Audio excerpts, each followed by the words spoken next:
राजाधिराज महिमा के साथ आ रहा है, मेघों पर होके सवार। राजाधिराज महिमा के साथ आ रहा है, मेघों पर होके सवार। मुसीबत निंदा दुखों का सिलसिला खत्म होने का अब समय आ गया। अपने मनों को तैयार करें आज के संदेश को सुनने के लिए। मुसीबत निंदा दुखों का सिलसिला खत्म होने का अब समय आ गया, खत्म होने का अब समय आ गया। राजाधिराज महिमा के साथ, Jesus is coming soon, my saviour is coming, my redeemer is coming. प्रभुओं का प्रभु, राजाओं का राजा, मेरा अपना स्वामी बादलों पर मुझसे मिलने के लिए, मुझे लेने के लिए, अपने साथ ले जाने के लिए। मारानाथा मारानाथा, जीसस इज कमिंग सून। मत्ती 24:7 में यीशु मसीह ने अंतिम दिनों की भविष्यवाणियों को हमें बता दिया। आपसे मैं बताना चाहता हूं कि बेरोजगारी बढ़ती जा रही है, आर्थिक संकट बढ़ता जा रहा है, बहुत सारी कंपनियां बंद हो रही हैं, लेकिन मेरे पास एक अच्छी खबर है। प्रकाशित वाक्य 6:6 में लिखा हुआ है, तेल और दाखरस की हानि नहीं होगी, और ये जाने कि अकाल के दिनों में आप कैसे तृप्त हो सकते हैं। मारनाथा मारनाथा।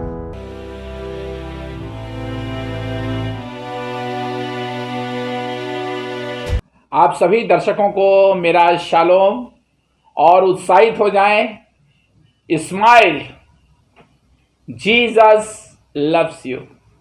जिंदगी का खूबसूरत पहलू ये है कि यीशु मसीह की खूबसूरती मेरे अंदर वास करती है, आपके अंदर वास करती है, और ये खूबसूरती नई सृष्टि के सामर्थ्य के साथ हमारे अंदर आती है। पिछले प्रसारण में मैंने रैप्चर के बारे में आपसे बात किया था, और मैंने आपको बताया था कि मैं 3 संदेश दूंगा, और आज उसका दूसरा भाग मैं आपके संग पूरे बोझ के साथ, प्रार्थना के साथ, समर्पण के साथ बांटने जा रहा हूं। मैं आपको सबसे पहले धन्यवाद देना चाहता हूं, परमेश्वर का भी और आपका भी, क्योंकि पिछले बार के प्रसारण को सुन करके आपने बहुत सारे फ़ोन किए। आपके एक एक कॉल के लिए मैं आपका दिल से धन्यवाद करता हूं, और आप में से बहुतों ने हमें फ़ोन पर बताया कि आप रैप्चर के लिए तैयार हो रहे हैं, रैप्चर में आप जाना चाहते हैं। जस्ट टू रिमाइंड यू, वे लोग जो नए दर्शक आज देख रहे हैं, मैं उनको बताना चाहता हूं कि रैप्चर शब्द बाइबल में नहीं पाया जाता।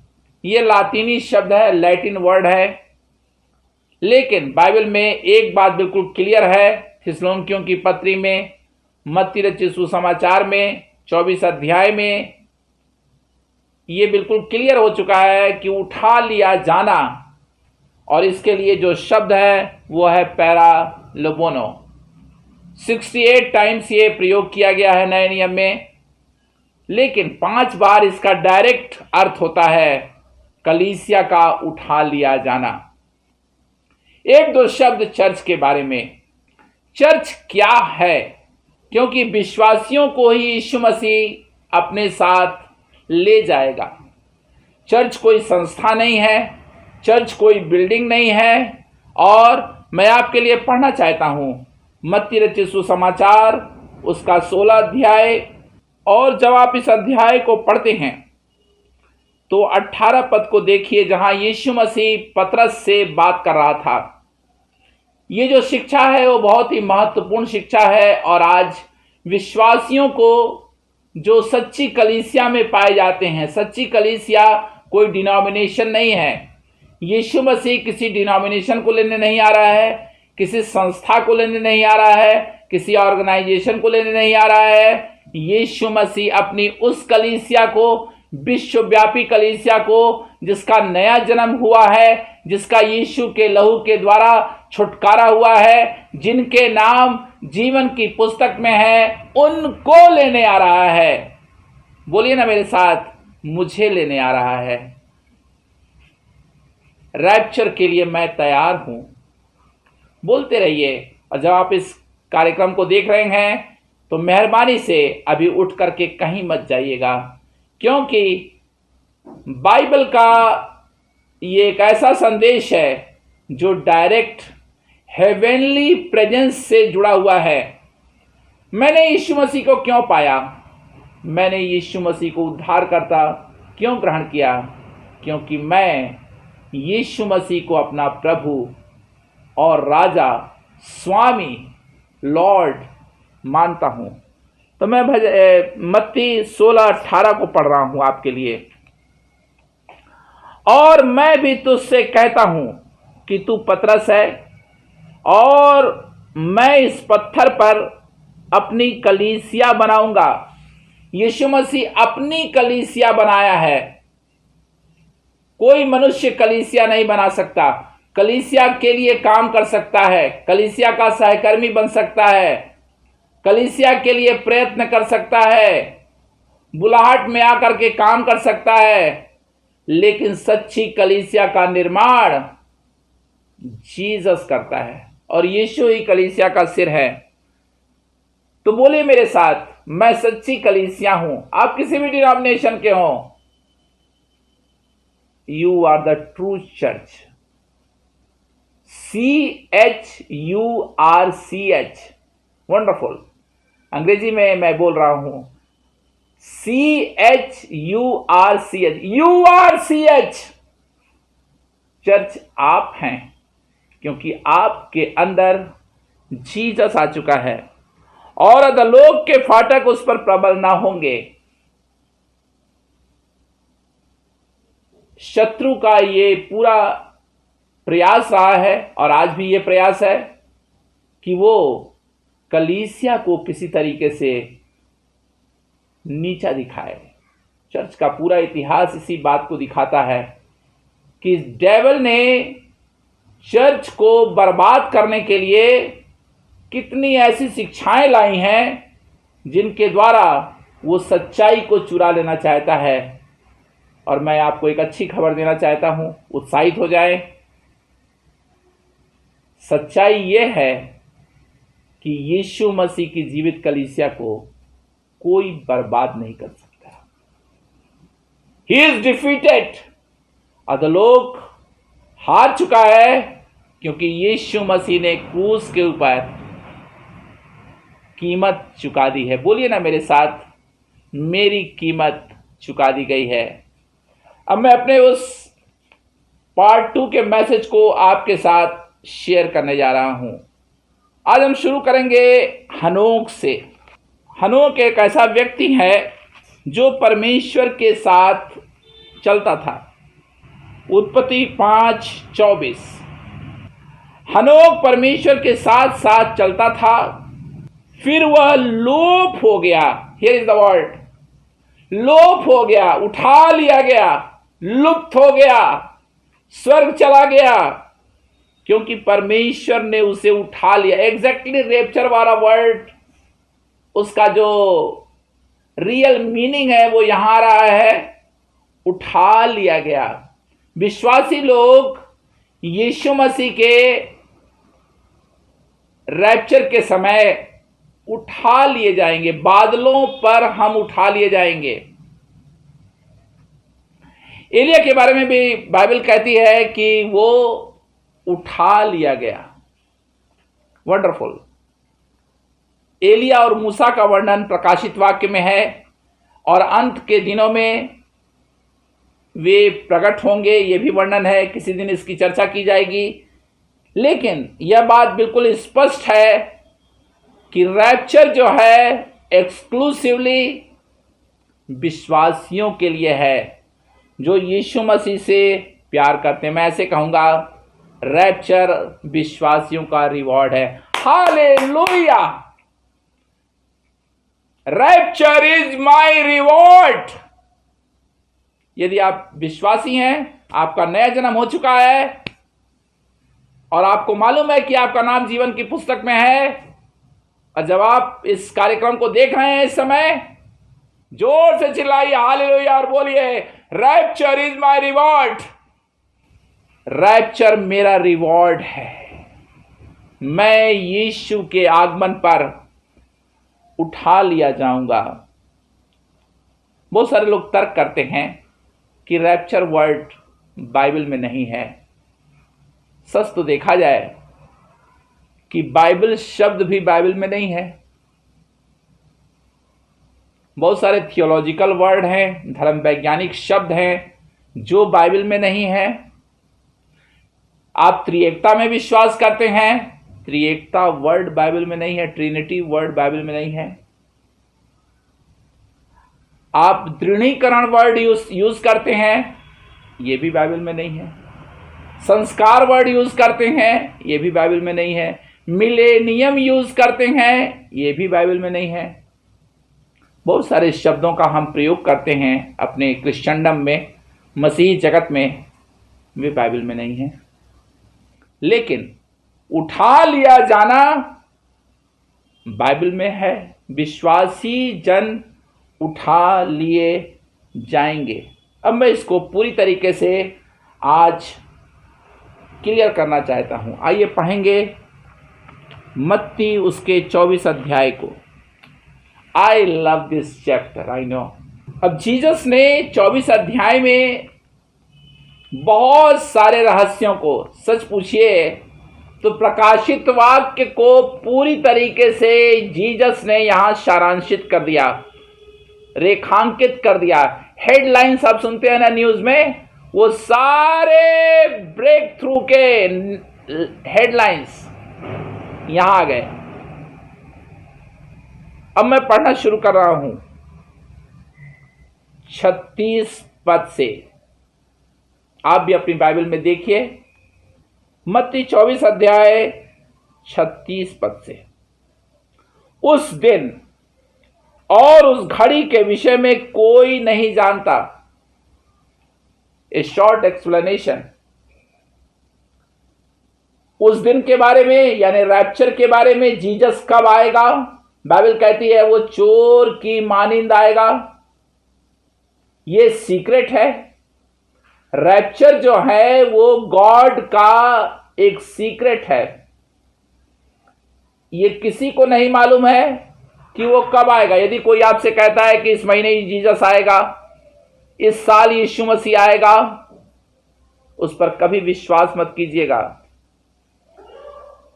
उस दिन और उस घड़ी के विषय में, इसकी चर्चा भी थोड़ी देर बाद मैं करूंगा। न स्वर्ग के दूत भी नहीं जानते, एंजल्स भी नहीं जानते, और न पुत्र, परंतु केवल पिता, ओनली फादर, केवल पिता को मालूम है कि जीसस कब आएगा। यानी पिता जीसस को बोलेगा कि अब बेटा जाओ, तब तुरहियां फूकना शुरू आरंभ हो जाएगा। सब कुछ मूवमेंट में आ जाएगा। अभी तैयारी चल रही है हेवन में, लेकिन सब कुछ अचानक होगा। चोर की मानिंद वो आएगा। यानी आपको हमेशा तैयार रहना है, वेट करना है, रेडी रहना है, सतर्क रहना है, जागरूक रहना है, जागते रहना है, प्रार्थना करते रहना है। और यहां एक सेकंड के लिए रुकूंगा मैं। भाई रंजीत, हम कैसे जागते रहें? क्या रात में नहीं सोएंगे हम? नहीं, आप अपना काम कीजिए, आप अपना ऑफिस जाइए, जो भी काम आप करते हैं, बिजनेस करते हैं, बिजनेस करते रहिए। आप यात्रा करते हैं, नेटवर्किंग करते हैं, जो भी काम आप करते हैं, सेवकाई करते हैं, सारे काम एज यूजुअल आप करते रहिए, बैठिए मत। इंतजार करने का मतलब यह नहीं है कि आप बैठ जाएं। इसका मतलब यह है कि आप मन से तैयार रहें, आत्मा से तैयार रहें, यीशु के साथ ट्यून्ड रहें। Do you get me? Tuning. आपकी आत्मा, आपकी आंखें, आपका मन, आपका चरित्र, आपका वातावरण, आपका आत्मिक जीवन, जो डाली मुझ में है वो बहुत फलती है। आप कहीं भी रहेंगे, जीसस के साथ आत्मा में बने रहेंगे। और तब यहां आ रहा है कि जैसा नूह के दिन थे वैसा ही मनुष्य के पुत्र का आना भी होगा। जैसे जल प्रलय से पहले के दिनों में जिस दिन तक नूह जहाज पर न चढ़ा था उस दिन तक लोग खाते पीते थे और उनमें विवाह होते थे। मैं इस पर अभी कोई चर्चा नहीं करूंगा। नूह का जमाना हमारी आंखों के सामने है, और जब तक जल प्रलय आकर उन सबको बहा न ले गया तब तक उनको कुछ भी मालूम न पड़ा। वैसे ही मनुष्य के पुत्र का आना भी होगा। यानी जल प्रलय के समय नूह का परिवार बच गया था। नूह प्रचार करता रहा, लोगों ने नहीं सुना, पश्चाताप नहीं किया। एग्जैक्टली आज के जमाने में यही हो रहा है। लोग वचन तो सुनते हैं लेकिन प्रचार को सुनकर वे पश्चाताप नहीं करते। एक वर्ड पश्चाताप के लिए, सिर्फ रोना पश्चाताप करना नहीं है। पश्चाताप का मतलब होता है चेंज योर लाइफ। अपनी जीवन शैली को, अपने आउटलुक को, अपने संबंधों को परमेश्वर के साथ ठीक करना। और जब हम पश्चाताप कर लेते हैं तो उस पाप की दुनिया में फिर न जाएं। अब जल्दी से मैं उस मुद्दे पर आ रहा हूं। उस समय यानी रैप्चर के जो सीन है उसको जीसस अब एक्सप्लेन कर रहा है। अब आप मैसेज को बहुत ध्यान से सुनिए। दो स्त्रियां चक्की पीसती होंगी, एक ले ली जाएगी और दूसरी छोड़ दी जाएगी। देखिए, दो दो संख्या आ रही है। इसलिए जागते रहो क्योंकि तुम नहीं जानते कि तुम्हारा प्रभु किस दिन आएगा। सचमुच मुझे नहीं मालूम प्रभु किस दिन आएगा, लेकिन हां, उसके आने के संकेत, आने के लक्षण, सिम्टम्स दिखाई दे रहे हैं।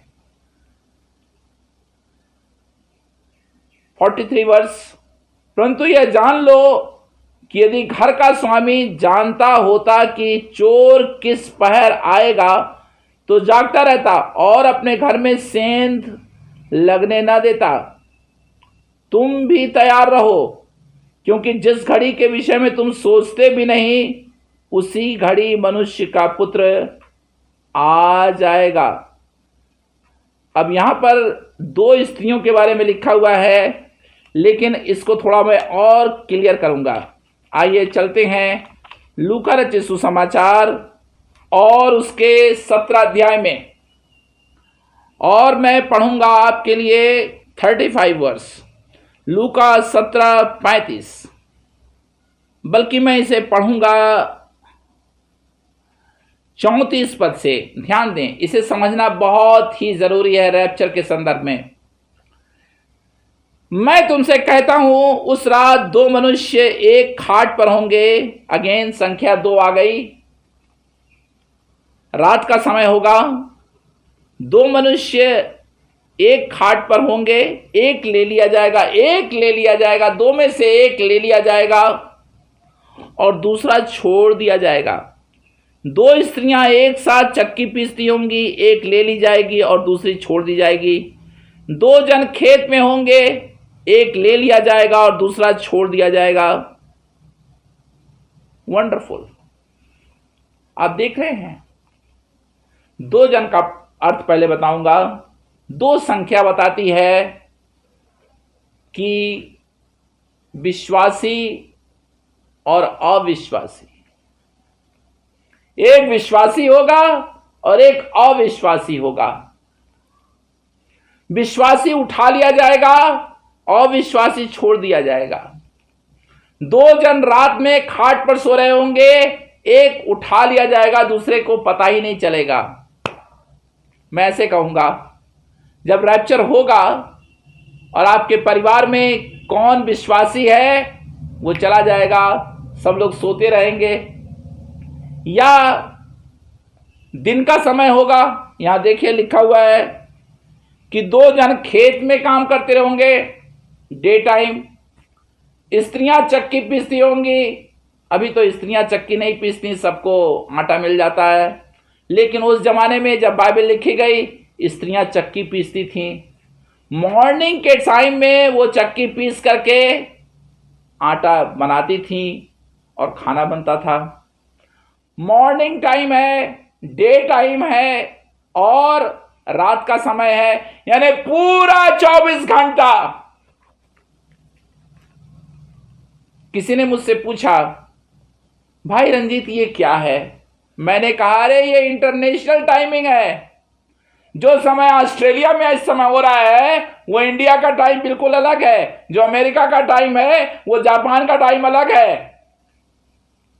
यानी जब यीशु मसीह आएगा, पूरे विश्व के विश्वासी बादलों पर जमा होने लगेंगे। मेरा टाइम अलग है इंडिया में,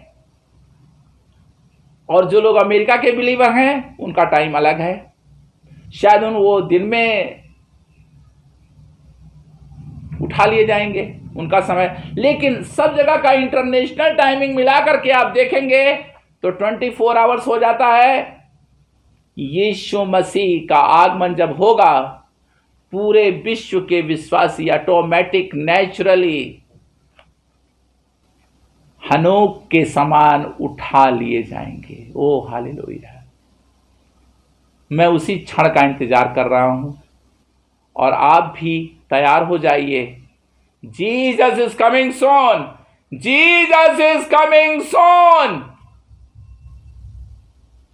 मेरे प्यारे मित्रों, मैं आपको यह बताना चाहता हूं कि एक छोड़ दिया जाएगा, एक उठा लिया जाएगा। ये जो छोड़ दिया जाएगा, ये कौन है?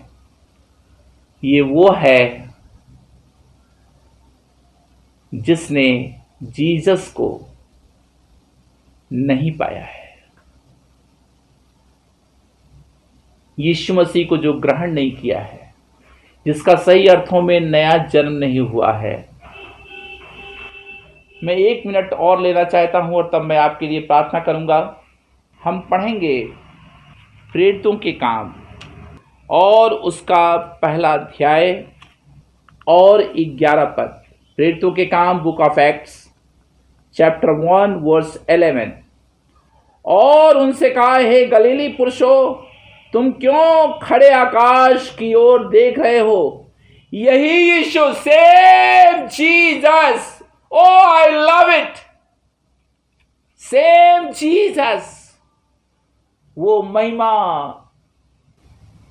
में यीशु जो प्रवेश किया, उठा लिया गया पुनरुत्थान के बाद, वही यीशु उसी महिमा के साथ, उसी ऐश्वर्य के साथ, उसी महिमा के साथ, उसी तेज के साथ, उसी पवित्रता के साथ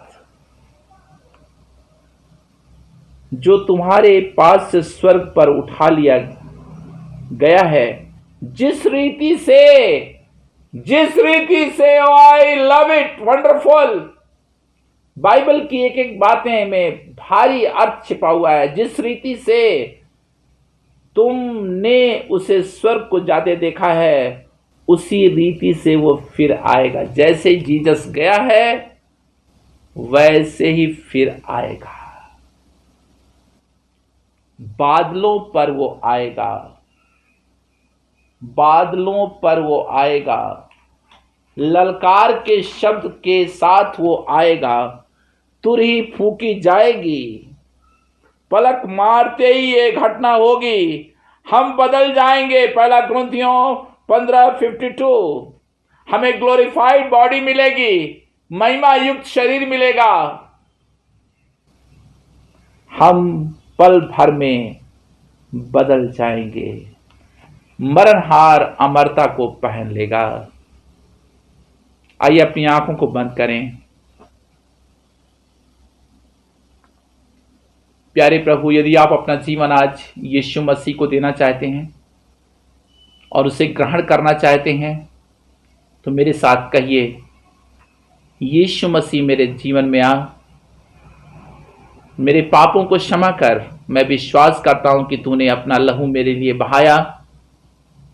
आज से तू मेरा प्रभु है।